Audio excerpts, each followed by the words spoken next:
శాంతంగా పోలింగ్ ముగిసినట్టు ఎన్నికల అధికారి సీఈఓ వికాస్ రాజ్ తెలిపారు.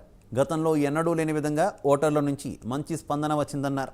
సమస్యాత్మక ప్రాంతాల్లో సాయంత్రం 4 గంటలకే పోలింగ్ ముగిసిందని తెలిపారు. ఎలాంటి హింసాత్మక ఘటనలు జరగకుండా పోలీసులు పటిష్ట బందోబస్తు ఏర్పాటు చేశారని వెల్లడించారు. ఈవీఎంల సమస్యలను అధికారులు పరిష్కరించారని వికాస్ రాజ్ స్పష్టం చేశారు. 1950 టోల్ ఫ్రీ ఫోన్ నంబర్ ఉంది, దాంట్లో 21 కంప్లైంట్స్ వచ్చాయి. సో దాని మీద యాక్షన్ తీసుకోవడం. సి విజిల్ ద్వారా 225 ఈరోజు కంప్లైంట్స్ వచ్చినాయి, దాని మీద యాక్షన్ తీసుకోవడం. ఈరోజు 38 ఎఫ్ఐఆర్స్ కూడా ఫైల్ చేయడం జరిగింది, వేరే వేరే రీజన్స్ వల్ల, వేరే వేరే పార్టీస్ మీద. తర్వాత సైమల్టేనియస్గా పోలింగ్ పార్టీస్ వస్తాయి. పోలింగ్ పార్టీస్ వాళ్ళ ఈవీఎంస్ తీసుకువస్తారు, స్టాచ్యూటరీ నాన్ స్టాచ్యూటరీ మటీరియల్ అన్నీ తీసుకువస్తారు.